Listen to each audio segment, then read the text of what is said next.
चार युगों की कथा। एक समय की बात है। गांव के एक बड़े बरगद के पेड़ के नीचे एक बुजुर्ग बाबा बैठे थे। उनके चारों ओर कुछ बच्चे जमा थे। बच्चों ने उनसे पूछा, बाबा, ये युग क्या होते हैं?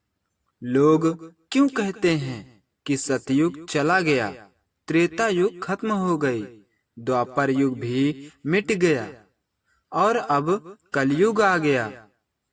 बाबा ने मुस्कुरा कर अपनी सफेद दाढ़ी को सहलाया और बोले, अरे बच्चों, युग कोई आसमान से गिरने वाली चीज नहीं है। युग तो मनुष्यों के कर्मों से बनते और बिगड़ते हैं। सुनो, मैं तुम्हें चारों युगों की कहानी सुनाता हूँ। सतयुग की कहानी। बाबा बोले, सबसे पहले आया सतयुग। उस समय लोग झूठ बोलना जानते ही नहीं थे। हर कोई सच्चाई के सहारे जीता था। लोगों के चेहरे पर चमक थी, मन में पवित्रता थी। पर धीरे धीरे मनुष्य ने सोचा, थोड़ा सा झूठ बोलेंगे तो क्या होगा? और यही छोटी सी चिंगारी धीरे धीरे आग बन गई। सत्य कम होने लगा और झूठ फैलने लगा, और उसी दिन से सतयुग धीरे धीरे खत्म हो गया। बच्चों ने हैरानी से कहा, तो झूठ ही सतयुग को खा गया? बाबा बोले, हाँ बेटा, एक झूठ ही पूरे युग का अंत कर देता है। फिर आया त्रेता युग। इस युग में ऋषि मुनि जंगलों में जाते थे। नदियों के किनारे बैठकर, गुफाओं में ध्यान लगाकर, कठोर तपस्या करके वे भगवान को पाते थे।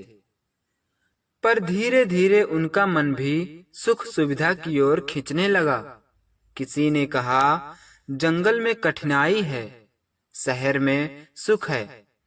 और जब ऋषि मुनि तप छोड़कर शहरों में बसने लगे, तो भगवान भी उनसे दूर हो गए, और उसी के साथ त्रेता युग भी समाप्त हो गया। बच्चे चौंके, मतलब तप छोड़ना ही त्रेता का अंत था। बाबा ने सिर हिलाकर कहा, हाँ बेटा, तप त्यागने से ईश्वर का मार्ग छूट जाता है।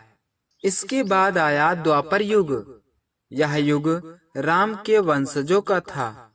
पर हुआ क्या? भाई ने भाई से लड़ाई की, रिश्तेदार आपस में खून के प्यासे हो गए। छोटी सी बात पर युद्ध होने लगे।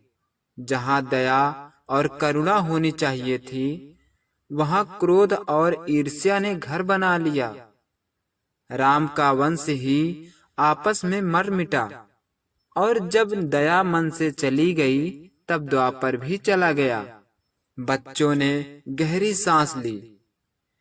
बाबा, तो दया खोना ही द्वापर का पतन था? बाबा बोले, हाँ बेटा, जहाँ दया नहीं, वहाँ जीवन भी नहीं। बाबा थोड़ी देर चुप रहे। उनकी आंखों में गहराई उतर आई। फिर बोले, अब आया है कलयुग। यह युग सबसे कठिन है। यह युग टिका है केवल एक आधार पर, वह है दान। जब तक लोग जरूरतमंद की मदद करेंगे, भूखों को अन्न देंगे, गरीब का सहारा बनेंगे, तब तक यह कलयुग चलता रहेगा। पर जिस दिन मनुष्य इतना स्वार्थी हो जाएगा कि दान करना छोड़ देगा, उसी दिन कलयुग का अंतिम क्षण होगा, और वही होगा महाविनाश का समय। बच्चे गंभीर हो गए। उन्होंने पूछा, बाबा, तो क्या हम कलयुग का अंत रोक सकते हैं? बाबा मुस्कुराए और बोले, हाँ बेटा, अगर तुम सत्य बोलो, तपस्या यानी मेहनत करो, दया रखो और दान करो, तो तुम अकेले भी इस धरती पर स्वर्ग जैसा युग बना सकते हो। युग बाहर नहीं बदलते, युग तो हमारे भीतर ही बदलते हैं। और यह कहकर बाबा ने बच्चों की ओर देखा। बच्चों की आंखों में चमक थी, जैसे उन्होंने चारों युगों का रहस्य समझ लिया हो। दोस्तों, हमारे चैनल से जुड़े रहने के लिए हमारे चैनल को सब्सक्राइब करें और घंटी को जरूर दबाएं। मिलते हैं अगली वीडियो में एक नई कहानी के साथ। तब तक स्वस्थ रहें, मस्त रहें।